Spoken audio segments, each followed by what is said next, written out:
বিশ্বনবী সুদখোরদের উপর লানত দিয়েছে। কি দিয়েছে? লাআনা রাসূলুল্লাহ আকিলার রিবা ওয়া মুকিলাহু ওয়া কাতিবাহু ওয়া শাহিদাইহি। যারা সুদ খায়, যারা সুদ দেয়, যারা সুদের দলিল লেখক, যারা সুদের সাক্ষী থাকে, সবার উপরে বিশ্বনবী লানত দিয়েছেন। জোরে পড়েন নাউযুবিল্লাহ।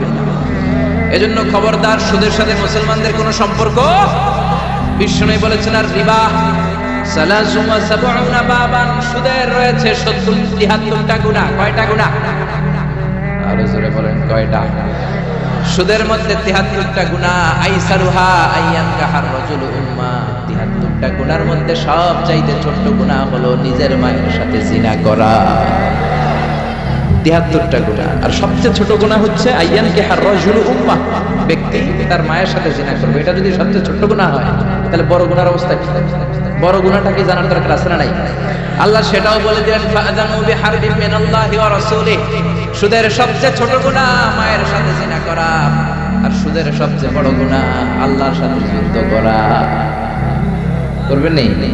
পারা যাবে না আল্লাহর সাথে যুদ্ধে? সে আল্লাহ কবে থেকে ক্ষমতায় বসে? এখন তো আল্লাহ বুড়ো হয়ে গেছে। হ্যাঁ, আল্লাহর ক্ষমতা কি আগের মতো আছে? জোরে বলেন আছে। এজন্য সুদের সবচেয়ে ছোট গুনাহ মায়ের সাথে জিনা, সবচেয়ে বড় গুনাহ কার সাথে? যুদ্ধ। আরো জোরে বলেন। এজন্য বিশ্বনবী বলতেন ইজতানিবু আস-সাবআল মুবিকাত, 7টা ঈমান বিধ্বংসী, আমল বিধ্বংসী কাজ থেকে তোমরা বেঁচে থাকবা। 1 নম্বরে হলো শিরক, আল্লাহর সাথে শিরক করবা না। 2 নম্বরে হলো মাতা পিতার সাথে অবাধ্যতা করা। 3 নম্বরে জাদু দেখানো, জাদুটোনা করা। 4 নম্বরে অন্যায় ভাবে কাউরে হত্যা করা। 5 নম্বরে এতিমের সম্পদ খাওয়া। 6 নম্বরে কোন নারীকে অন্যায় ভাবে জিনার অপবাদ দেওয়া। 7 নম্বরে সুদ খাওয়া। কি খাওয়া? এই 7টা কাজ করলে আপনার ঈমানটাকে ধ্বংস করে দিবে কে? চিল্লায় বলেন কে? এজন্য দুনিয়াতে যারা সুদ খায় তাদের সম্পদে কোনো বরকত নাই, তাদের শুধু রোগ আর রোগ, টেনশন আর টেনশন। আছে না নাই? আবার বিশ্বনবী বললেন যারা সুদ খায় তাদের 3টা শাস্তি। কয়টা? আরো জোরে বলেন কয়টা? 1 নম্বরে কিয়ামতের দিন আল্লাযীনা ইয়াকুলুনার রিবা লা ইয়াকুমুনা ইল্লা কামা ইয়াকুমুল্লাযী ইয়াতাখাব্বাতুহু শাইতানু মিনাল মাস। সুদের 1 নম্বর শাস্তি, কিয়ামতের দিন সুদখোর যখন কবর থেকে উঠবে, রব্বুল আলামিন তাকে চিনে ধরা রোগীর মতো, পাগলের মতো উঠায় দিবে। সুদখোর কবর থেকে উঠে ভূতে ধরা রোগীর মতো, চিনে ধরা রোগীর মতো, পাগলের মতো লাফাতে লাফাতে উঠবে। তারে দেখে কিয়ামতের ময়দানের সবাই বুঝবে লোকটা হলো সুদখোর। কি করবে? আরো জোরে বলেন।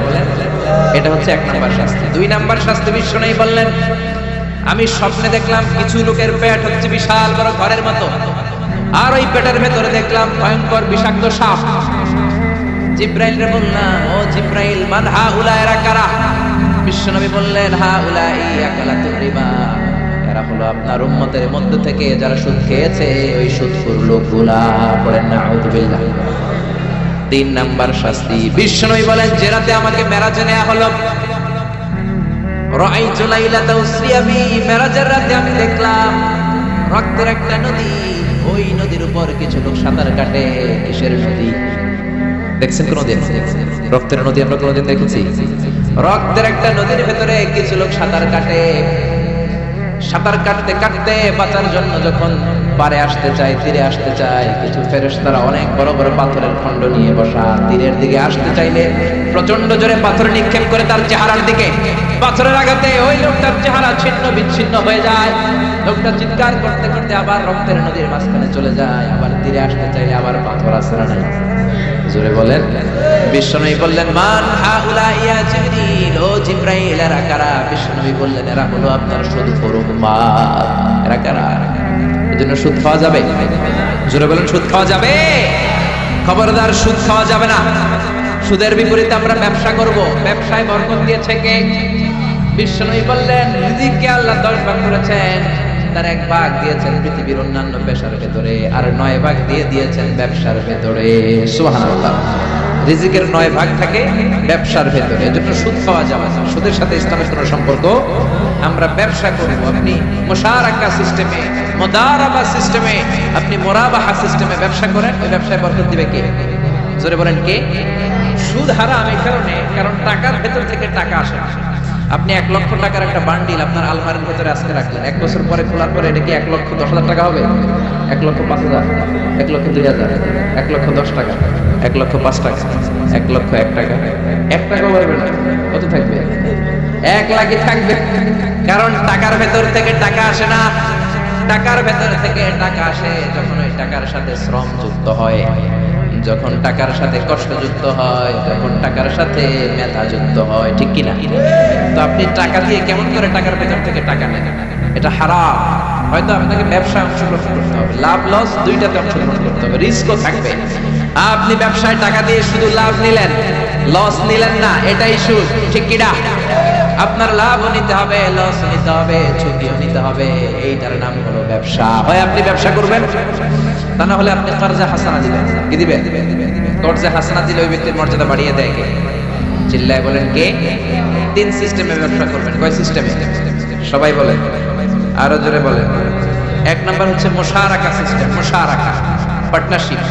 আমি আপনি শেয়ার, 3-4 জন মিলে শেয়ার, আমার টাকা আপনার টাকা, আর দুজনে মিলে ব্যবসা করব। আমার যদি ধরেন 4 লক্ষ টাকা হয়, আপনার যদি 6 লক্ষ টাকা হয়, তাহলে যেই লাভ হবে তার 60% নেবেন আপনি, 40% নেব আমি। লসও যদি হয় 60% আপনার উপর, 40% আমার উপর। এই ব্যবসাকে বৈধ করেছে কে? আরো জোরে বলেন না। 2 নম্বরে হচ্ছে আল মুদারাবা। মুদারাবাও বৈধ। মুদারাবা মানে হচ্ছে আপনার টাকা আমার শ্রম। আল্লাহ আমার কোনো টাকা দেয় না, আমি মিসকিন, আমি ফকির, আমি দেব শ্রম, আপনি দিবেন টাকা। কত পার্সেন্ট লাভ হলে কে কতটা নিব এটা আমরা ভাগ করে নিব। কিন্তু লস হলে আমার কোনো লস নাই, কারণ আমার শ্রম আপনার টাকা, আমি যে খাটছি এটাই তো আমার লস, ঠিক কিনা? কথা বলেন। আর টাকা যেহেতু আপনার, পুরো লস নেবেন আপনি। এই সিস্টেমও ব্যবসা যায়। 3 নাম্বার হচ্ছে আল মুরাবাহা। বুঝার চেষ্টা করেন, আমার ঘরে ফ্রিজ নাই, ফ্রিজের দাম 1 লক্ষ টাকা। কয় লাখ টাকা? আপনি আমারে বাজার থেকে 1 লক্ষ টাকা দিয়ে একটা ফ্রিজ কিনে আমার কাছে 1,20,000 টাকা বিক্রি করবেন। এটা আমি কিস্তিতে দিব আপনারে, 6 মাসের কিস্তিতে দিব। আপনার লাভ হচ্ছে আপনি 1 লক্ষ টাকা দিয়ে কিনে 1,20,000 বিক্রি করছেন, 20,000 লাভ। আর আমার লাভ হচ্ছে আমার কাছে কোনো টাকা নাই, আমি ফ্রিজের মালিক হয়ে গেলাম, কিস্তিতে দিয়ে 6 মাস পরে আমি টাকাও পূর্ণ করে দিলাম। এটাকে বলে মুরাবাহা। শাহজালাল ইসলামী ব্যাংক, আল আরাফা ইসলামী bank, Bangladesh Islamic bank limited, এই 3টার সিস্টেমে আপনাদের সাথে বিজনেস করে। আল মুদারাবা, আল মুশারাকা, আল মুরাবাহা। যে সিস্টেমে আপনি করেন টাকা এগুলো কবুল করে নেবে কে? কিন্তু এগুলো না করে 100 টাকার বান্ডিল দিয়ে বললেন এই নাও 100 টাকার বান্ডিল, এখানে 10,000 টাকা আছে, সুদে লাগালাম, মাসে দিবা 1,000। কয় হাজার? আরো জোরে বলেন। এখন মাস শেষে 1,000 দিতে পারে না, ওইটার উপর আবার বাড়তে শুরু করলো। আল্লাহ বলে লা তাকুলু আর রিবা আদাআফা মুদাআফা। খবরদার, চক্রবৃদ্ধি হারে সুদ খেও না, মাহাজনী সুদ খেও না। কার কথা? আরো জোরে বলেন, কথাটা কার?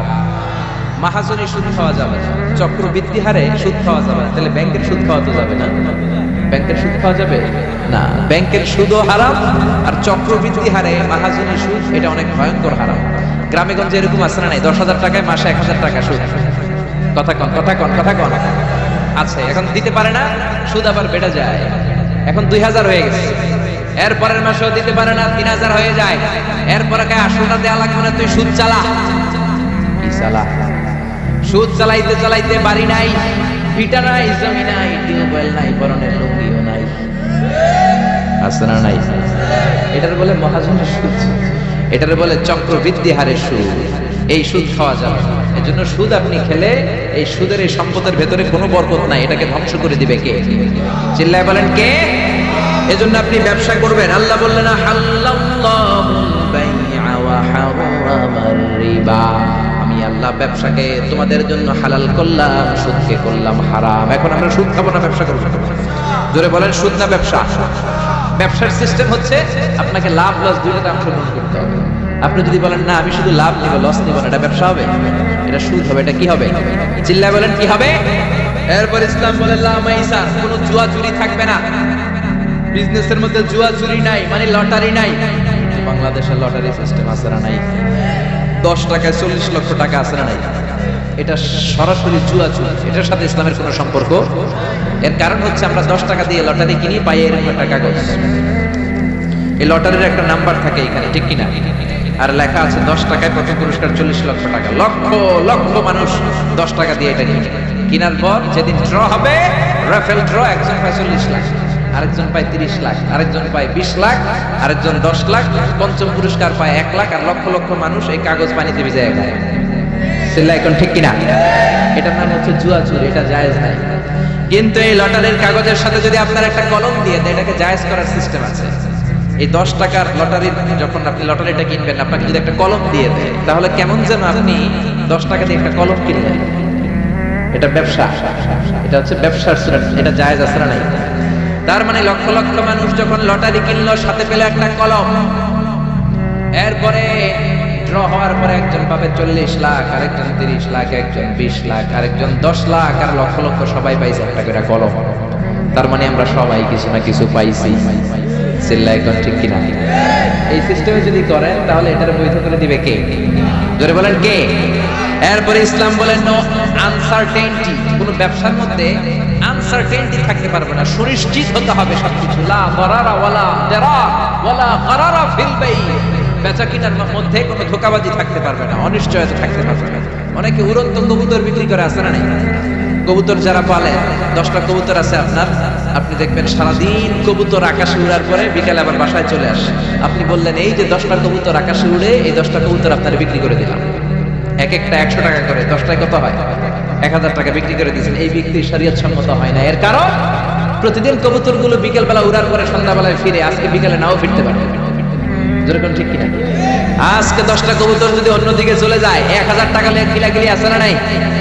ইসলাম বলে কিলাকিলির কোনো সুযোগ নাই। কবুতরগুলো নামবে, 10টাতে তুমি ধরবা, টপস করবা, তার হাতে হ্যান্ড ওভার করবা, তারপরে বিক্রি করবা। এটা জায়েজ করে দিবে কে? এরপরে পুকুরের মধ্যে মাছ থাকা অবস্থায় কেনা বেচা জায়েজ নাই।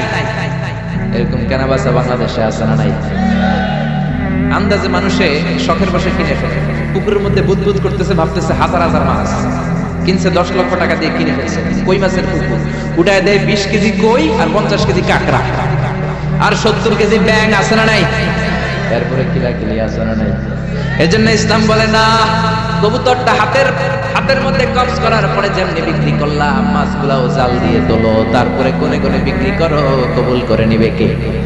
গাভীর ওলানের মধ্যে দুধ রেখে বিক্রি করা জায়েজ না। ওলান এত ফিলা গেছে এরকম, এটা মনে হচ্ছে যে 20 কেজি, দহন করার পরে পাওয়া গেছে 5 কেজি, এরকম আছে না নাই? কারণ এটা দুধের কারণেও ফুলতে পারে, টিউমারেও ফুলতে পারে, ঠিক কিনা?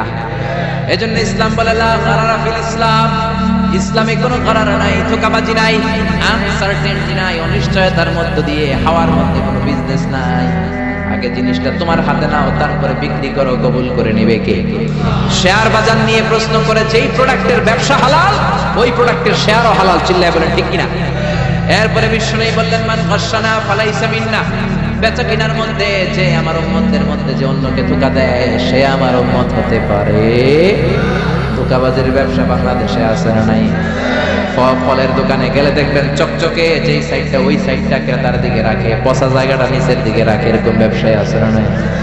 বিশ্বনবী মদিনার বাজারে গমের দোকান পরিদর্শন করতে গেলেন, যে দেখলেন গমের স্তূপ। বিশ্বনবী গমের ভিতরে হাত ঢুকায় দিলেন, উপরে দেখা যায় শুকনো গম, ভিতরে দেখা যায় ভিজা গম। বিশ্বনবী বললেন মান গাশশানা ফালাইসা মিন্না। যে আমাদেরকে ধোঁকা দেয়, সে আমাদের উম্মত নয়। The person who deceives us is not among us. যে আমাদেরকে ধোঁকা দেয়, সে আমাদের উম্মত হতে পারে। চিল্লায় বলেন উম্মত হতে পারে। এজন্য এই ধোঁকাবাজি করে কোনো ব্যবসা করা যাবে? জোরে বলেন। আর সুদের সাথে আমাদের কোনো সম্পর্ক? চিল্লায় বলেন সম্পর্ক। সুদকে ধ্বংস করে দিবে কে? আর ব্যবসায় বরকত ঢুকিয়ে দিবে কে? বরকতে বিশ্বাস করেন তো? বিশ্বাস করেন?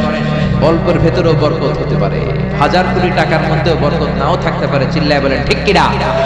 এজন্য আজ থেকে সুদের সাথে আমাদের কোনো সম্পর্ক নেই। আমরা ব্যবসা করব মুশারাকা সিস্টেমে, মুদারাবা সিস্টেমে, মুরাবাহা সিস্টেমে ব্যবসা করব। অল্প প্রফিট হলো, এটার মধ্যে বরকত দেবে কে? আরো জোরে বলেন কে? আর সুদের ব্যবসা করবেন না তো? কারা কারা আজকে থেকে সুদের কোনো ব্যবসার সাথে জড়িত থাকবেন না? 2 হাত উঁচু করে আমার আল্লাহর দেখা। আল্লাহ আমাদের হাতগুলোকে তুমি কবুল করো। চিল্লায় পড়েন আমিন। সুদের আলোচনা ভালো লাগতেছে না? না, একেবারে উপরে এসে পড়ছে না? সুদের সাথে ইসলামের কোনো সম্পর্ক নাই। আল্লাহ সুদ থেকে আমাদেরকে বাঁচাক। আল্লাহ আমাদের হালাল রুজিকে বরকত দিক। আরো জোরে পড়েন আমিন। আমি আমার খুতবার শুরুতে সূরাতুল বানী ইসরাঈলের ছোট্ট একটা আয়াত তেলাওয়াত করেছি। আসুন এই আয়াতের আলোকে আপনাদের সাথে কিছু কথা শেয়ার করি, যদি আপনারা মনোযোগী হন। শুনবেন শুনবেন শুনবেন শুনবেন। রব্বুল আলামিন বলেন, ওয়া ক্বাদা রাব্বুকা আল্লা তা'বুদু ইল্লা ইয়াহু ওয়া বিল ওয়ালিদাইনি ইহসানা।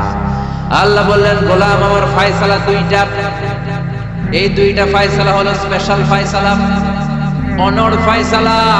এই ফয়সালার কোনো নড়চড় নাই, এই ফয়সালার কোনো পরিবর্তন নাই। প্রথম ফয়সালাটা হলো আল্লাহ তা'বুদু ইল্লা ইয়া, ইবাদত হবে একজনের, তিনি কে? আল্লাহ ছাড়া অন্য কারো ইবাদত করা যাবে?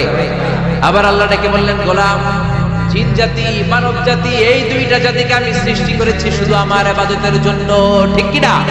ওয়ামা খালাকাতুল জিন্না ওয়াল ইনসা ইল্লা লিয়াবুদুন।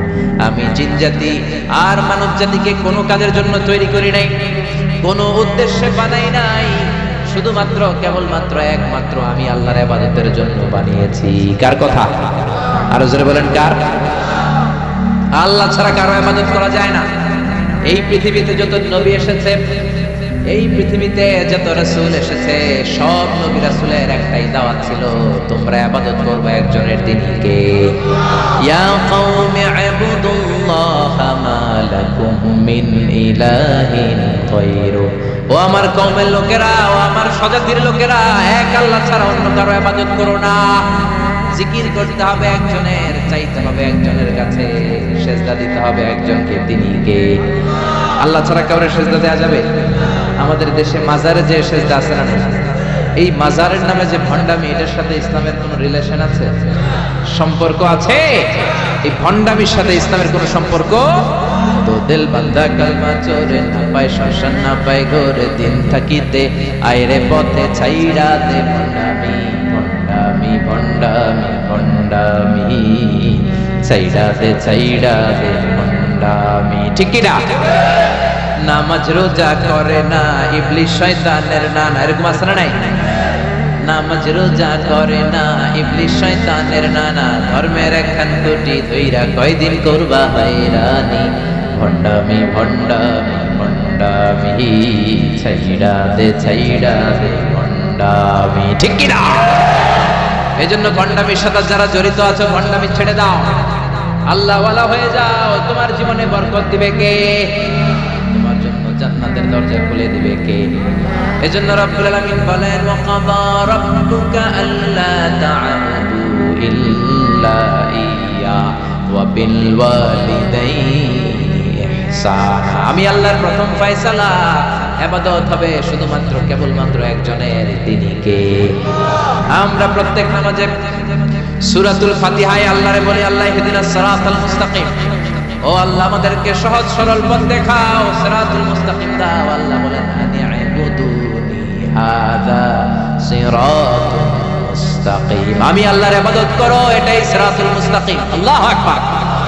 আপনি যদি আল্লাহর ইবাদত করেন, তাহলে আপনি বুঝবেন যে আপনি সিরাতুল মুস্তাকিমের উপর আছেন। আর যদি বুঝেন আল্লাহর ইবাদত ছেড়ে আপনি অন্যদিকে দৌড়াচ্ছেন, তার মানে হলো আপনি সিরাতুল মুস্তাকিমের উপর থাকার সৌভাগ্য অর্জন করতে পারেন না। চিল্লা এখন, ঠিক কি না? এজন্য আল্লাহ বললেন, আল্লাহর ফয়সালা কয়টা? আরো জোরে বলেন, কয়টা? এক নাম্বার ফয়সালা, ইবাদত হবে শুধু একজনের, তিনি কে? এই ফয়সালার সাথে সবাই একমত? দ্বিমত কেউ নাই? কেউ নাই? দু একজন থাকতে পারে, কেউ নাই। আল্লাহ বললেন, আমার প্রথম ফয়সালা, ইবাদত হবে শুধু আমি আল্লাহর। দুই নাম্বার ফয়সালা, ওয়া বিল ওয়ালিদাইনি ইহসানা, ইহসান হবে মাতা পিতার সাথে, মানে ভালো আচরণ হবে মাতা পিতার সাথে। বুঝা গেল, ইবাদত হবে আল্লাহর, ইহসান হবে মাতা পিতার। আল্লাহর সাথে, আল্লাহর জন্য আপনি ইবাদত করবেন, আর মাতা পিতার প্রতি আপনি ইহসান করবেন। ইহসান মানে সদাচরণ, ইহসান মানে খেদমত, ইহসান মানে তাদের জন্য খরচ করা, ইহসান মানে আপনার সব সম্পদ তাদের পায়ের সামনে, আপনার সব ক্ষমতা তাদের পায়ের সামনে বিলিয়ে দেয়া, বিছিয়ে দেয়া। চিল্লা এখন, ঠিক কি না? এজন্য আল্লাহ বললেন, আমার দুই নাম্বার ফয়সালা, ওয়া বিল ওয়ালিদাইনি ইহসানা, মাতা পিতার সাথে ইহসান করবা। আমরা বললাম, আল্লাহ আপনার জন্য ইবাদত হবে, এটা আমরা বুঝলাম, মাতা পিতার সাথে ইহসান কেমন করে হবে এটা আমরা বুঝলাম না। আল্লাহ বললেন, ইহসান কাকে বলে যদি না বোঝো তাহলে বুঝে নাও, ইম্মা ইয়াবলুগান্না ইনদাকাল কিবারা আহাদুহুমা আও কিলাহুমা ফালা তাকুল লাহুমা উফ। আল্লাহ নিজেই ইহসানের ব্যাখ্যা দিচ্ছেন। আল্লাহ বললেন ইহসানের প্রথম তাফসীর হলো আব্বা আম্মা একজন কিংবা দুইজন যখন বার্ধক্যে উপনীত হয়ে যায়, যখন বয়সে পৌঁছে যায়, খবরদার তাদের কোনো কাজে তুমি নাক ছিটকাতে পারবা না। তাদের কোনো কাজে নাক ছিটকাতে পারবে না, তাদের কোনো কাজে উফ আহ এমনকি উফ শব্দটাও বলা যাবে না। চিল্লা এখন ঠিক কিনা? কারণ আমরা যখন ছোট ছিলাম বাবা মারে কষ্ট দিয়েছি কি দেই নাই? আপনার কত বছর আগের ঘটনা মনে আছে? আপনার বয়স যখন 3 তখন আপনি কি করছিলেন মনে আছে? তো ওইটাই যদি মনে না থাকে, বয়স যখন 2 ছিল ওগুলো মনে আছে? বয়স যখন 1 ছিল ওগুলো মনে আছে? জ্বালাতনটা তো ওই সময় বেশি করছে। চিল্লা এখন ঠিক কিনা? শীতের রাত, আমাকে নিয়ে আমার মা ঘুমালো, আমাকে রেখেছে ডান দিকে, পেশাব করে ডান পাশটা আমি ভিজিয়ে দিয়েছি। আমার মা আমাকে ঘর থেকে বের করে দেয় নাই। শীতের রাতে বাম দিকে আমাকে শোয়ালো, কনকনে মাঘ মাসের শীতের রাতে বাম পাশটাতেও পেশাব করে ভিজিয়ে দিলাম। আমার মা আমারে ঘর থেকে বের করে দেয় নাই। আমার মা তার বুকের মাঝখানে রেখে ঘুমাতে শুরু করেছে। মাঘ মাসের শীতের রাত, রাত 3টার দিকে পেশাব করে মায়ের বুকটাও আমি ভিজিয়ে দিয়েছি, জামাটাও ভিজিয়ে দিয়েছি। মা 3টার দিকে উঠে নতুন শাড়ি পরে, নতুন জামা পরে, আগের ভিজা পেশাব মাখানো জামাটাকে চেঞ্জ করে আবার আমাকে নিয়ে ঘুমিয়েছে। আমাকে ঘর থেকে বের করেছে নাকি? জোরে বলেন। এজন্য আল্লাহ বুঝাতে চাইলেন, গোলাম ছোট্টবেলা যেমনি কষ্ট দিয়েছো, মা বাবা রেগে যায় নাই, তোর লাথি মেরে ঘর থেকে তাড়ায় দেয় নাই, তোরে এতিমখানায় দেয় নাই। মা বাবা বয়সে যখন উপনীত হয়ে যায়, বার্ধক্যে যখন পৌঁছে যায়, ওই মা বাবারে খবরদার বৃদ্ধাশ্রমে দিয়ে আসবি না। বৃদ্ধাশ্রম বাংলাদেশে আসে নাই। ছেলে আমার মস্ত মানুষ, মস্ত অফিসার, মস্ত ফ্ল্যাটে যায় না দেখা এপারে ওপার, নানান রকম জিনিস আর আসবাব দামি দামি, সবচেয়ে কম দামি ছিলাম একে মাত্র আমি। ছেলের আবার আমার প্রতি অগাধ সম্ভ্রম, আমার ঠিকানা তাই বৃদ্ধাশ্রম। ঠিক কিনা? অনেক কপাল পোড়া আছে, ডাকাত আছে। মা বাবা বার্ধক্য উপনীত হওয়ার পরে তাদের কর্মকাণ্ডে নাক ছিটকায়, ঘরে আর বাবা মারে রাখতে মনে চায় না, বৃদ্ধাশ্রমে রেখে আসে। এরকম ডাকাত আছে রাই। বাবা মারে বৃদ্ধাশ্রমে দেওয়া যাবে? চিল্লায় বলেন দেওয়া যাবে? যে বেয়াদবগুলো, যে ডাকাতগুলো মার বাবারে বার্ধক্যে উপনীত হলে, বয়স হয়ে গেলে বৃদ্ধাশ্রমে দিয়ে আসে, ওই বেয়াদবটা বুড়া হলে ওর কপালে বৃদ্ধাশ্রম জুটবে না। চিল্লা এখন ঠিক কিনা? ভাঙ্গা থালা হাতে নিয়ে তুই ভিক্ষা করে খাবি। চিল্লা এখন ঠিক কিনা? আল্লাহ বললেন আমার 2 নম্বর ফয়সালা, ওয়াবিল ওয়ালিদাইনি ইহসানা, মাতা পিতার সাথে ইহসান করবা। ইহসানের প্রথম ব্যাখ্যা, ইমাম ইয়াবলুগান্না ইনদাকাল কিবারা আহাদুহুমা আও কিলাহুমা ফালা তাকুল লাহুমা উফ। মা বাবার একজন কিংবা দুইজন যদি বার্ধক্যে উপনীত হয়ে যায়, খবরদার মা বাবারে বৃদ্ধাশ্রমে দিও না। মা বাবা পেশাব করে দিতে পারে, পায়খানা করে দিতে পারে, তোমাকে যেমনি পরিষ্কার করে আদর যত্ন করেছে তুমিও পরিষ্কার করবা। মা বাবার খেদমত করবা, তোমার জীবনটারে উজালা করে দিবে কে? আল্লাহ বললেন ইহসানের 2 নাম্বার ব্যাখ্যা, ওয়ালা তানহারহুমা, মা বাবারে ধমক দিও না।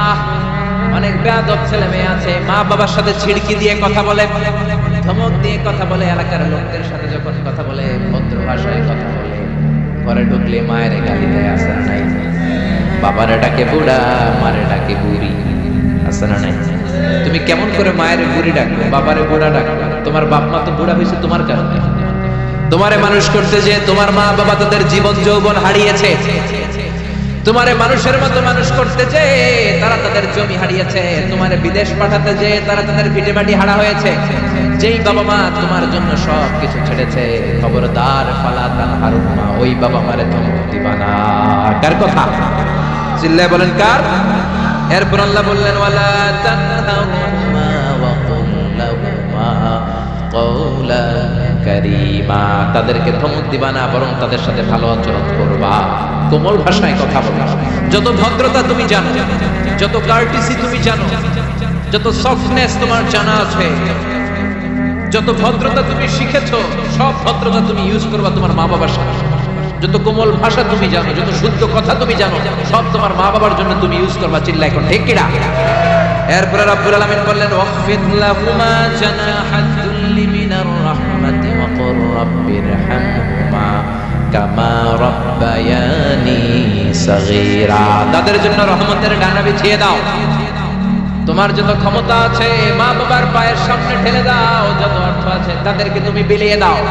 আর বাবা মা একজন কিংবা দুইজন যদি দুনিয়া ছেড়ে বিদায় নেয়, তাদের কবরের সামনে দাঁড়িয়ে চোখের পানি ছেড়ে পড়তে আরম্ভ করে দাও রব্বিরহামহুমা কামা রাব্বায়ানি সাগীরা ওয়া কুর রাব্বিরহামহুমা কামা রাব্বায়ানি সাগীরা। ও আল্লাহ, ছোট্টবেলা বাবা মা যেমনি আমার আদর দিয়ে সোহাগ দিয়ে কাছে টেনে নিয়েছে, কিয়ামতের দিন কবরের ভেতরে তুমিও আমার বাবা মারে আদর করে কাছে টেনে নিও।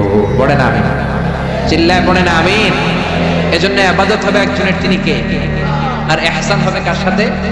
এজন্য মা বাবার দোয়ার দরকার আছে না নাই? পৃথিবীর যত আল্লাহর ওলি আছে, যত পীর সাহেব আছে, সবাই এই পুরো কোরআন খতম করে যদি একটা গ্লাসের পানির মধ্যে ফু দেয়, আর আপনার আম্মা শুধু বিসমিল্লাহ বলে আরেকটা গ্লাসের পানির ভেতরে ফু দেয়, আল্লাহর কসম আপনার মায়ের দোয়াটা আগে কবুল হয়ে যাবে। এজন্য মা বাবার খেদমত করেন। আপনার বড় পীর সাহেব হলো আপনার বাবা, আপনার বড় পীর সাহেব হলো আপনার মা। দুনিয়ার সবাই দোয়া করলে ওই দোয়া মিস হয়ে যেতে পারে, মা বাবা দোয়া করলে মিস হবে নাকি? হবে। অনেক ডাকাইতেছে দেখবেন মাজারের উপরে মশারি দেয় আছে না, খুঁজে দেখবেন ওর বাপের মশাই কামড়ায়, ওর মায়ের মশাই কামড়ায়, আর ও বাবার দরবারে যে মাজারে মশারি দিয়ে আসছে, এরকম ডাকাইতেছে না নাই? এজন্য খবরদার, মা বাবার সাথে ইহসান করো। বিশ্বনবী মসজিদে নববীতে মিম্বারের এক তলার মধ্যে পা রাখলেন, আওয়াজ করে বললেন আমিন। দ্বিতীয় তলার ভেতরে পা রাখলেন, আওয়াজ করে বললেন আমিন। তৃতীয় স্টেপে পা রেখে বিশ্বনবী পড়লেন আমিন। সাহাবারা বললেন নবী 3 বার আমিন বললেন, কেন বললেন বুঝলাম না। বিশ্বনবী বললেন প্রথম স্টেপে যখন পা রাখলাম, জিবরাইল এসে বলল রমজান মাস পাওয়ার পরে রোজা রেখে ইবাদত করে যেই বান্দা গুনাহ মাফ করতে পারে নাই, তার উপরে আল্লাহ লানত। আমি বিশ্বনবী বললাম আমিন। দ্বিতীয় স্টেপে পা রাখলাম, জিবরাইল বলল মাতা পিতা পাওয়ার পরে যারা মাতা পিতার খেদমত করে নিজের জীবনের গুনাহ ছড়াতে পারে নাই, জান্নাত কামাতে পারে নাই, তাদের উপরও আল্লাহ লানত। আমি বিশ্বনবী বললাম আমিন। 3 নাম্বার স্টেপে বিশ্বনবী বললেন আমার নাম শোনার পরে আমার যে উম্মত আমার উপর দরুদ পড়ল না, তাদের উপর আল্লাহ লানত। আমি বললাম আমিন। পড়েন সাল্লাল্লাহু আলাইহি ওয়াসাল্লাম, চিৎকার করে পড়েন সাল্লাল্লাহু। এজন্য মাতা পিতার খেদমতের দরকার আছে না নাই? গোটা বিশ্বটা একদিকে মায়ের দোয়া, আরেকদিকে চিল্লায় বলেন ঠিক কিনা? আপনি বুলেট মারলে বুলেট মিস হতে পারে, ড্রোন হামলা করলে মিস হতে পারে, মায়ের দোয়া মিস হবে? জোরে বলেন মিস হবে? এক সাহাবী বলল নবী আইয়ুল আমালি আফদাল, সবচেয়ে সেরা আমল কোনটা? বিশ্বনবী বললেন সবচেয়ে সেরা আমল হলো সালাতু ফি ওয়াক্তিহা, সময় মতো নামাজ পড়া। 2 নম্বরে বললেন বিররুল ওয়ালিদাইন, মাতা পিতার খেদমত করা। 3 নম্বরে বললেন আল জিহাদু ফি সাবিলিল্লাহ, আল্লাহর রাস্তায় জিহাদ করা। তার মানে পৃথিবীর শ্রেষ্ঠতম 3টা আমলের মধ্যে মাতা পিতার খেদমতের আমলটাও আছে না? তাই মাতা পিতার খেদমত এটা সবচেয়ে ভালো আমল। আরেক হাদিসে বিশ্বনবী বললেন এটা জিহাদের চেয়ে বেশি সওয়াব। এক সাহাবী বললেন নবী আস্তাযিনুকাল জিহাদ, আমি জিহাদে যেতে চাই, অনুমতি দেন। বিশ্বনবী বললেন তোমার বাবা মা কেউ বেঁচে আছে নাকি? সাহাবী বললেন বেঁচে আছে। বিশ্বনবী বললেন ফাফিহিমা ফাজাহিদ, যাও বাবা মার খেদমত শুরু করে দাও। বাবা মার খেদমত করলে ঘরে বসেই জিহাদের সওয়াব পাবা, ঘরে বসেই জিহাদের সওয়াব পাওয়া যাবে। রিদার রাব্বি ফি রিদাল ওয়ালিদ ওয়া সাখাতুহু ফি সাখাতিল ওয়ালিদ, বাবা মা খুশি তো আরশের মালিক খুশি, বাবা মা না খুশ তো আরশের মালিক ও না খুশ। চিল্লায় এখন ঠিক কিনা? এজন্য বিশ্বনবী বলতেন তোমাদের প্রত্যেকের ঘরের ভেতরে 2টা জান্নাত আছে, কারণ জান্নাতে 2টা স্পেশাল দরজা আছে। একটা দরজার নাম হলো আল আব মানে আব্বা, আরেকটা দরজার নাম হলো আল উম মানে আম্মা। একটা দরজার নাম বাবা, আর একটার নাম মা। এজন্য বিশ্বনবী বলেন এই 2টা দরজার সাথে তোমরা কি আচরণ করবা তোমাদের ডিসিশন। হুমা জান্নাতুকা ওয়া নারু, বাবা মাই তোমার জান্নাত, বাবা মাই তোমার জাহান্নাম। বাবা মার সাথে ভালো আচরণ করলে 8টা জান্নাতের দরজা তোমার জন্য খুলে দিবে কে? আর খারাপ আচরণ করলে জাহান্নাম আছে না নাই? তোমার বাবা মা যদি কাফের হয়, হিন্দু হয়, বৌদ্ধ হয়, তারপরও ভালো আচরণ করবা, ঠিক কি না? বাংলার জমিনে এরকম অনেক হিন্দু ফ্যামিলি আছে, হিন্দু ইয়াং ছেলে মুফাসসিরে কোরআনের তাফসীর শুনে হাতে হাত রেখে কালিমা পড়ে মুসলমান হয়ে গেছে, আছে না নাই? কিন্তু মা তো মুসলমান হয় নাই, বাবা তো মুসলমান হয় নাই, বাপ মা হিন্দুই রয়ে গেছে। তো বাপ মা হিন্দু, ছেলে মুসলমান, তুমি কি মা বাবার সাথে খারাপ আচরণ করতে পারবা? কথা বলেন। মা বাবা হিন্দু হোক, নাস্তিক হোক, বৌদ্ধ হোক আর খ্রিস্টান হোক, মা বাবার দোয়া নিতে হবে, আশীর্বাদ নিতে হবে। চিল্লায় এখন ঠিক কিনা? বিশ্বনবীর শালী নাম কি বলেন তো, কেউ জানেন? বিশ্বনবীর শালীর নাম কি? আসমা। মাশাআল্লাহ, আসমা বিনতে আবি বকর বিশ্বনবীর শালী। উনি মুসলিমা, কিন্তু উনার মা ছিল মুশরিকা। বিশ্বনবীরে বললেন, নবী আমি মুসলিমা কিন্তু আমার মা মুশরিকা, কাফেরা, এখন আমি কি করব? আমার মায়ের সাথে কি ভালো আচরণ করব নাকি? বিশ্বনবী বললেন, খবরদার, মা মুশরিক হোক কাফের হোক, তারপরে তোমার মা, ঠিক কি না? সিলিহা, দোয়া নাও, ভালো আচরণ করো, সম্পর্কটারে মিলায় রাখো, তোমার জান্নাতে ঢুকাই দিবে কে? তিন জিনিসের দিকে তাকালেই সওয়াব। তিনটা জিনিসের দিকে তাকানোর সাথে সাথে আপনার আমলনামায় সওয়াব দিবে কে? এক নাম্বার নাযার ইলাল কুরআন, কোরআনের দিকে যখন নজর করে তাকাবেন আপনার আমলনামায় সওয়াব দিবে কে? সুবহানাল্লাহ কইতে মনে চায় না? দুই নম্বরে কাবা, কাবার দিকে তাকালে সওয়াব দেয় কে? তিন নম্বরে নাযার ইলা ওয়াজহিল ওয়ালিদাইন, মাতা-পিতার চেহারার দিকে নজর করে তাকালে সওয়াব দেয় কে? এজন্য বিশ্বনবী বললেন, সালাসু দাওয়াতিন মুস্তাজাবাত, তিন ব্যক্তির দোয়া কোনদিন আল্লাহ ফিরায় না। এক নম্বরে দাওয়াতুল মুসাফির, মুসাফিরের দোয়া। আপনি সফর করেন না মাঝে মাঝে, কক্সবাজারে যাচ্ছেন, সিলেট যাচ্ছেন, এই যে গাড়ির মধ্যে বসে আছেন, ওই সময় আপনি দোয়া করবেন বেশি বেশি। এই সফর অবস্থায় দোয়া করলে ওই দোয়া কবুল করে কে? দুই নম্বরে দাওয়াতুস সাইম, রোজা রেখে দোয়া করলে কবুল করে কে? তিন নম্বরে দাওয়াতুল ওয়ালিদাইনি লিওয়ালাদিহি, মাতা পিতা যখন চোখের পানি ছেড়ে হাত দুইটা তুলে আল্লাহর কাছে ছেলে মেয়েদের জন্য দোয়া করে, ওই দোয়াটাও কবুল করে কে? এজন্য সবার আগে দোয়া চাইবেন মা বাবার কাছে। কার কাছে? আমাদের কাছে অনেকে দোয়া চায়, আমরা বলি আরে তোমার মায়ের কাছে যাও, তোমার আব্বার কাছে যাও, আমার দোয়া তোমার জন্য কবুল হতেও পারে, নাও হতে পারে, কিন্তু তোমার মা তো তোমার জন্য মুস্তাজাবুদ দাওয়া, তোমার বাবা তো তোমার জন্য মুস্তাজাবুদ দাওয়া, তোমার মা হাতটা তোলার সাথে সাথেই কবুল। চিল্লা এখন সুবহানাল্লাহ। একজন বাবা এবং মা ছেলে মেয়েদের জন্য কতটা কষ্ট সহ্য করে, কতটা জ্বালা যন্ত্রণা সহ্য করে, বাবা মা না হওয়ার আগে এটা কেউ বুঝবে? আপনি শুধু ওয়াজ শুনতে পারবেন, কিন্তু বুঝবেন তখন যখন একটা ছেলে হবে, যখন একটা মেয়ে হবে, ঠিক কি না? এজন্য বিশ্বনবী বলতেন, আল জান্নাতু তাহতা আকদামি উম্মাহাতিকুম, ও দুনিয়ার মানুষেরা শোনো শোনো, যেই জান্নাতের জন্য তোমরা পাগল, যেই জান্নাতের বর্ণনা শুনলে তোমাদের হৃদয় ঠান্ডা হয়ে যায়, যেই জান্নাতে যাওয়ার জন্য তোমরা ইবাদত করো, ওই জান্নাত থাকে তোমাদের মায়ের পায়ের তলায়। এই দুনিয়ার পুরুষ মানুষদের পায়ের নিচে থাকে জুতা, জুতার নিচে থাকে বালি, আর এই দুনিয়ার এক একটা মহিলার পায়ের নিচে থাকে তার ছেলে মেয়েদের জান্নাত। ওগো মা তুমি এই ধরনের শ্রেষ্ঠ নেয়ামত, তোমারই পদতলে রয়েছে জান্নাত। ওগো মা তুমি এই ধরনের শ্রেষ্ঠ নেয়ামত, তোমারই পদতলে রয়েছে জান্নাত। সুবহানাল্লাহ বলেন। এই পৃথিবীটারে 100 বার বিক্রি করলে যে টাকা হবে, ওই টাকা দিয়ে জান্নাতের একটা চেয়ারের দাম হবে? সবাই বলেন হবে না। আচ্ছা, এই পৃথিবীটারে 5000 বার বিক্রি করলে যে মূল্য বা টাকা পাওয়া যাবে, ওই টাকা দিয়া জান্নাতের একটা টেবিল কিনা যাবে? আর যেই 8টা জান্নাত মায়ের পায়ের নিচে পড়ে আছে, ওই পা দুইটার দাম আল্লাহর কাছে বেশি না কম? জোরে বলেন বেশি না কম? এই জন্য এক সাহাবী বললেন, নবী মান আহাক্কু বিহুসনি সাহাবাতি ইয়া রাসূলুল্লাহ, এই দুনিয়ায় এত মানুষ, এত বন্ধু, এত সাহাবী, এত লোক, কার সাথে ভালো আচরণ করব? বিশ্বনবী বললেন, উম্মুকা, তোমার মায়ের সাথে, সুম্মা মান, তারপরে কার সাথে? তোমার মায়ের সাথে, তারপরে কার সাথে? তোমার মায়ের সাথে। 3 বার। আর এক হাদিসে আছে 4 বার বললেন তোমার মায়ের সাথে, 5ম বার বললেন তোমার পিতার সাথে। সুবহানাল্লাহ। মায়ের মর্যাদা 4 গুণ বেশি। কয় গুণ? এর কারণ আল্লাহ কোরআনে বলে দিলেন সূরা লোকমানে, হামালাতু উম্মুহু, মায়ের মর্যাদা এত বেশি হওয়ার কারণ হলো বাবা তোমারে পেটে ধরে নাই, পেটে ধরেছে কে? ওয়াহানান আলা ওয়াহান, 10 মাস 10 দিন বাবা কষ্ট সহ্য করে নাই, করেছে কে? ওয়াফিসালুহু ফি আমাইন, 2 বছর বাবা তোমারে দুধ খাওয়ায় নাই, দুধ খাওয়ালো কে? কত লিটার দুধ, কত গ্যালন দুধ, কত কেজি দুধ মায়ের বুক থেকে আপনি খেয়ে খেয়ে সাবাস করছেন 2 বছরে, কোনো হিসাব আছে? জোরে বলেন। বিশ্বনবী বললেন, লাউ কাতাআতা জিলদাক, তোমার চামড়াটা কেটে কেটে রোদে শুকিয়েও যদি মায়ের দু পায়ের দুটা জুতা বানিয়ে দাও, ছোট্টবেলায় এক ঢোক দুধ যে তুমি খেয়েছো সেই এক ঢোক দুধের শোধ আদায় হবে নাকি? মায়ের একেবারে দুধের দাম কাটিয়া গায়ের চাম, বাপস বানাইলেও ঋণের শোধ হবে না।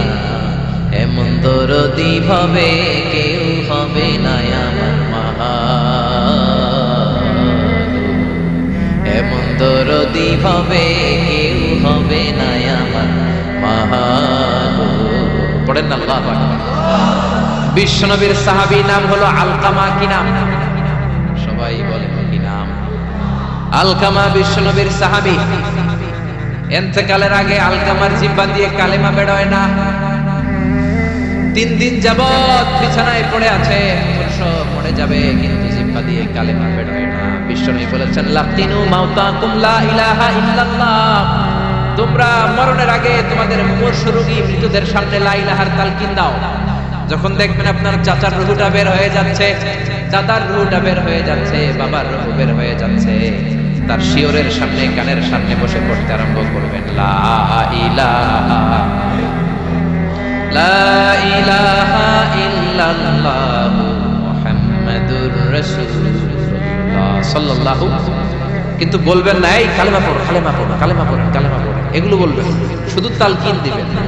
ওটা থেকেই উনি বুঝবেন, কারণ মৃত্যুর একটা কষ্ট আছে না নাই? মৃত্যুর যন্ত্রণায় এসে অস্থির, আপনি জোরাজুরি করতেছেন কালেমা পড়ে, সে যদি বলে না পড়বো না, ঝামেলা আছে না নাই? এজন্য কানের সামনে শুধু তালকিন দিবেন। বিশ্বনবী বললেন লাকিনু মাউতাকুম লা ইলাহা ইল্লাল্লাহ, তোমাদের মৃতদের সামনে মুমূর্ষদের কানের সামনে শুধু লা ইলাহা পড়বা।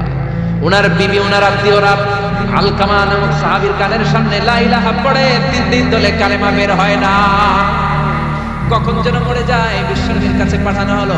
বিশ্বনবী সুহাইব আর বেলাল 2 জন সাহাবীকে পাঠালেন, তারা যেও কালেমার তালকিন দিল কিন্তু মুখ দিয়ে কালেমা বের হয় না। বিশ্বনবী আলকামার বিবিরে ডেকে পাঠালো, বিবি, আলকামার বিবি তোমার স্বামী কেমন ছিল? বলে আমার স্বামী অনেক বড় আল্লাহর ওলি ছিল, নামাজ ছাড়তো না, তেলাওয়াত ছাড়তো না, জিকির ছাড়তো না। বিশ্বনবী বললেন আলকামার বাবা মা কেউ বেঁচে আছে নাকি? বিবি বলে আলকামার মা বেঁচে আছে, ডাকো। আলকামার মা আসার পরে বিশ্বনবী বললেন আপনার ছেলে কেমন ছিল? নামাজ পড়তো নাকি, রোজা করতো নাকি, জিকির করতো নাকি? আলকামার মা বলে সবই করতো। আপনার সাথে কেমন আচরণ করতো? এটা বলার পরে মার কথা বলে না, শুধু চোখের পানি ছাড়ে। আলকামার মা বলে নবী, আলকামার ব্যাপারে আমার মনে অনেক দুঃখ, কোনোদিন আমার কথা শুনে নাই, শুধু বিবির কথা শুনতো, বউরে প্রাধান্য দিত, আমার যত্ন নিত না, আমার কথা বেশি শুনতো না, এজন্য আমার মনে আলকামার ব্যাপারে অনেক জ্বালা। বিশ্বনবী বললেন আপনার ছেলেরে মাফ করে দেন। রাগের চোটে আলকামার মা বলে না আমি মাফ করব না। বিশ্বনবী বললেন ও সাহাবারা, লাফ দিয়ে আনো, আগুন জ্বালাও, আলকামারে আমরা আগুনের উপর নিক্ষেপ করব। আগুন চালানো হলো, সব সাহাবারা আলকামাকে ধরে আগুনের মধ্যে ফেলবে। ইন দ্য মিনটাইম দুঃখিনী মা বিশ্বনবীর পায়ের সামনে এসে বলে ও নবী, আমার কলিজার টুকরাটারে আগুনে ফেলবেন না। ও নবী, আমার মনে আর কোনো জ্বালা নাই, আমার মনে আর কোনো দুঃখ নাই। আলকামা তো আমার নার ছেড়া ধন, 10 মাস 10 দিন আমার পেটে ছিল, আমার দেহ থেকে নিউট্রিশন নিয়ে, খাদ্য পুষ্টি নিয়ে আলকামা বড় হয়েছে। বেয়াদবি করেছে, কি হয়েছে? আমি আলকামারে মাফ করে দিলাম গো নবী। আলকামার মা আলকামার শিয়রের সামনে দাঁড়িয়ে যখন মাফ করার ঘোষণা দিয়েছে, বিশ্বনবী সাক্ষী, সাহাবারা দাঁড়িয়ে আছে। আলকামা চিৎকার করে পড়তে আরম্ভ করলো লা ইলাহা ইল্লাল্লাহু মুহাম্মাদুর রাসূলুল্লাহ সাল্লাল্লাহু আলাইহি ওয়াসাল্লাম। আল কালিমা তাইয়্যিবা চিৎকার করে পড়ার সাথে সাথে তার রূহ কবজ হয়ে গেল। চিল্লায় পড়েন আল্লাহু আকবার। এজন্য মায়ের দোয়া বড় দোয়া, বাবার দোয়া বড় দোয়া। মা বাবা দোয়া করলেও কবুল, বদদোয়া করলেও কবুল। মা বাবার শুধু যদি দোয়াটাই কবুল হতো তাহলে টেনশন নাই, দোয়া করে না তো কি হইছে। কিন্তু বদদোয়া করলেও কবুল করে নেয় কে? দোয়া করলেও কবুল, বদদোয়া করলেও। সাইয়েদনা ইব্রাহিম আলাইহিস সালাম সাইয়েদনা ইসমাঈল আর হাজরাকে, আরবিতে নাম হলো হাজার, রেখে গেলেন মক্কায়। উনার বিবি হাজরা ইন্তেকাল করলো, ছোট্ট দুধের শিশু, উনার পায়ের ধাক্কায় জামজামের পানি বের হলো, বড় হতে লাগলেন। শৈশব পেরিয়ে কৈশোর, কৈশোর পেরিয়ে যৌবন, তাগড়া যুবক তখন যুব রুম নামক একটা কওমের একটা মেয়েকে তিনি বিয়ে করলেন। বিয়ে করে সুখের সংসার শুরু করলেন। আল্লাহর আদেশে অনেক পরে সাইয়েদনা ইব্রাহিম তার কলিজার টুকরা ইসমাইলের বাড়িতে বেড়াতে গেল। কার বাড়িতে? কে গেল বেড়াতে? সাইয়েদনা ইব্রাহিম বেড়াতে গেলেন। যাওয়ার পরে দেখে সাইয়েদনা ইসমাইল ঘরে নাই। দরজার বাইরে থেকে সালাম দিলেন, আসসালামু আলাইকুম। এটা কিন্তু প্রামাণ্য বর্ণনা দিচ্ছে আমি বুখারীর বর্ণনা, এটা গল্প না। দরজার বাইরে থেকে সালাম দিলেন, আসসালামু আলাইকুম।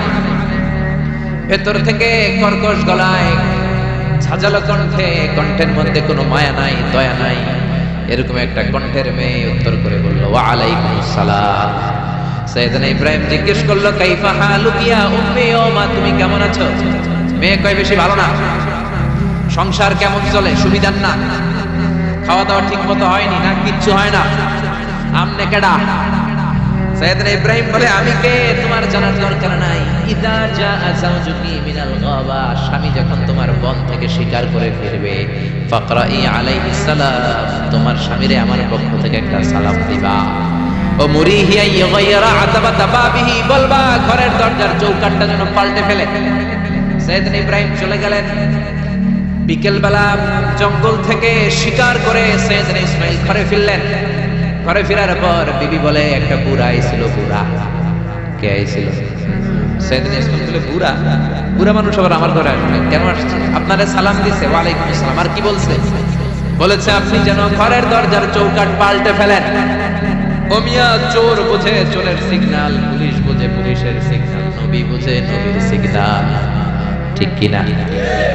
সাইয়েদনা ইসমাইল তো বুঝে ফেললেন, কিরে ঘরের দরজার চৌকাঠ পাল্টে ফেলো, এরকম রূপক কথা, মেটাফরিক্যাল ইঙ্গিত দুনিয়ার সাধারণ মানুষ দিতে পারে না। চিৎকার দিয়ে বিবিরে বললেন, ও কপাল পুড়ি, তুই কি করলি? নিজের কপাল পুড়লি, নিজের কপালে নিজে কুড়াল দিলি।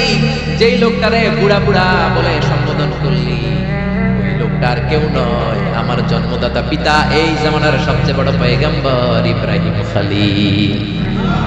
আমার বাবা যে সিগন্যাল দিয়েছে, এটা তো গ্রিন সিগন্যাল না, এটা রেড সিগন্যাল। তার মানে তোর তালাক দিতে বলেছে, গেট আউট, ডিভোর্সিও তালাক দিয়ে দিলাম, যা। আপনার আব্বা যদি বলে তোমার বউরও তালাক দিয়ে দাও, দিয়ে দিবেন নাকি? এবার দিয়ে দিয়েন না। আপনার বাবাও বাবা, ইসমাইলের বাবা ইব্রাহিমও, কথা বলেন। সাইয়েদনা ইব্রাহিম ছিলেন আল্লাহর জালিল কাদের পয়গম্বর। আকাশ থেকে ওহী আসলে নবীরা কথা বলে, মন গড়া নবীরা কিছু বলে না। আপনার বউকে যদি আপনার বাবা বলে তোর বউরে তালাক দে, দিয়ে দিয়ে না, আবার কি করবেন? বুঝাবেন, বাবারও বুঝাবেন, বিবিরও বুঝাবেন, ঘরের ভিতরে সংলাপ করবেন, সমঝোতা করবেন। আমাদের দেশের দুই নেত্রী সংলাপ করে না তো কি হয়েছে? আমরা করব, আমরা ঘরে ঘরে সংলাপ করব, সমঝোতা করব, ঠিক কিনা? মিলাই দিবেন, মিলাই দিলে বরকত আছে না নাই? কেউ ঝগড়া লাগলে মিলাবেন, মারামারি লাগলে মিলাবেন। কেউ যদি আরেকজনকে মারতে যায়, অত্যন্ত হয়, মিলাই দিবেন। যারা মিলাই দেয় তাদের মর্যাদা বাড়ায় দেয় কে? কিন্তু সমাজের কিছু দুষ্ট চরিত্রের লোক আছে, দুইজন যদি মারামারি লাগে আরো লাগায়া দেয়, আছে না নাই? আগুন লাগলে আপনারা কি ঢালেন? অনেকে তেল ঢালে, আছে না নাই? এখন আগুন লাগলে কি তেল ঢালবেন না পানি ঢালবেন? মিলাই দিবেন। বউরাও বুঝাবেন, বাবারাও বুঝাবেন, দুইজনরে বুঝায় আস্তে ধীরে আগাবেন। তালাক তো অনেক পরের কথা। ইসলামের দেয়া অনুশাসন যদি আমরা মেনে চলি, কোনোভাবেই তালাক হবে না। স্বামীকে আল্লাহ কিছু দায় দায়িত্ব দিয়েছেন, স্ত্রীকে আল্লাহ কিছু দায় দায়িত্ব দিয়েছেন।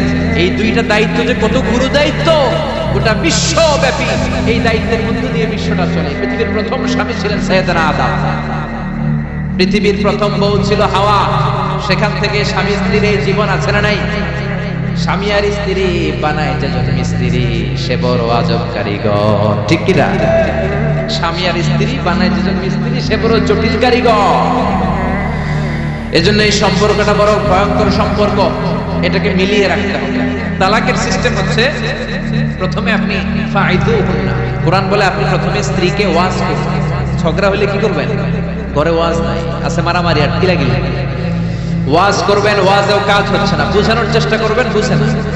এরপর আল্লাহ বললেন, ওয়াহজুরুহুন্না ফিল মাদাজি', বিছানা আলাদা করে দাও, তুমি এক রুমে ঘুমাবা, তোমার বিবিরে দিবা আরেক রুম।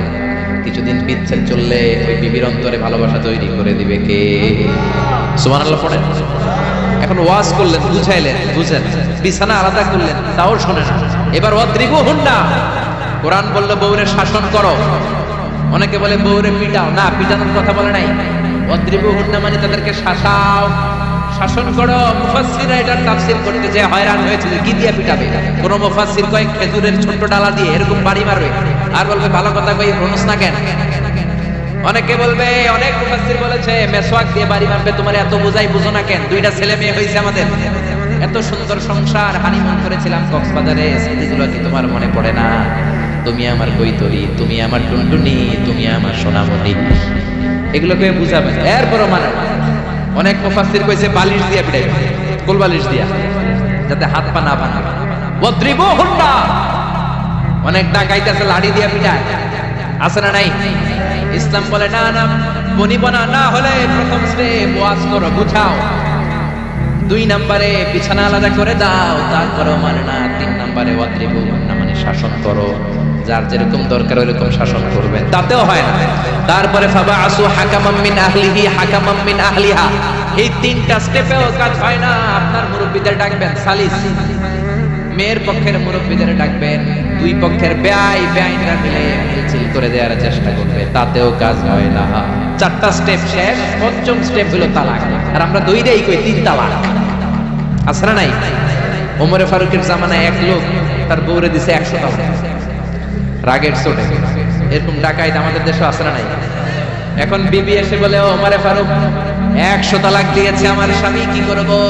সাইয়েদনা ওমরে ফারুক বলে, তোর ডাকাইত স্বামীটা কোথায়? কই এই জায়গায়। কিরে কয় তালাক দিছিস? কয় 100 টা। দিবি 3টা, 100টা দিলি কেন? কয় রাগের মাথায় দিছে। কয় তারা তোর বিচার করতেছে, 3 তালাকে তোর বউ তালাক, বাকি 97 তালাক তোর পিঠে পড়ে। সুবহানাল্লাহ কইতে মন চায় না? এজন্য এই হচ্ছে তালাকের সিস্টেম। কতগুলো স্টেপ আপনি পার হলেন, তারপরেও আপনি একসাথে 3 তালাক দিবেন না। ইসলামের তালাককে 2 ভাগে ভাগ করা হয়েছে, একটা আত-তালাক আস-সুন্নি আর একটা তালাক আল-বিদঈ। তালাক আস-সুন্নি মানে সুন্নতি তালাক, আর তালাক আল-বিদঈ মানে বেদাতি তালাক। বেদাতি তালাক হচ্ছে রাগের মাথায় 3 তালাক, 14 তালাক, 22 তালাক। কিন্তু তালাক সুন্নি, সুন্নাত সম্মত তালাক হচ্ছে আপনার বিবি যখন পবিত্র, মানে যখন পিরিয়ড হচ্ছে না, ওরকম একটা পবিত্র সময় তারে আপনি তালাক দিবেন। 1 মাসের সময় আছে, একটা তালাক দিবেন, 1 মাসের ডিউরেশন, এর মধ্যে বিবির আবার নিয়ে আসতে পারবেন, কোনো সমস্যা নাই। সুবহানাল্লাহ পড়া। 1 মাস পরেও মানে না, এরপরে দিবেন 2য় মাসের 2য় তালাক, তার মানে আরো 1 মাস, মোট কয় মাস?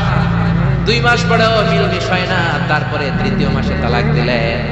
এই 3 তালাক দেওয়ার পরে বিবি আবাদুল আবাদ আপনার জন্য হারাম হয়ে গেল। কত সুন্দর স্টেপ মেইনটেইন করে কত দূরে তালাক, আর আমরা দইরেই কই তালাক। এজন্য খবরদার। সাইয়েদনা ইসমাইল বললেন, কপাল পুল্লি তুই, যারে বুড়া বলে গালি দিলি আসলে বুড়া নয়, এই লোকটাই আমার বাবা ইব্রাহিম খলিল। আমার বাবা বলেছে তোরে তালাক দিতে, গেট আউট। তালাক দিয়ে দিলাম তোরে, যা ভাগ। বউ শেষ, নতুন বিয়ে করবি, নতুন সুখের সংসার।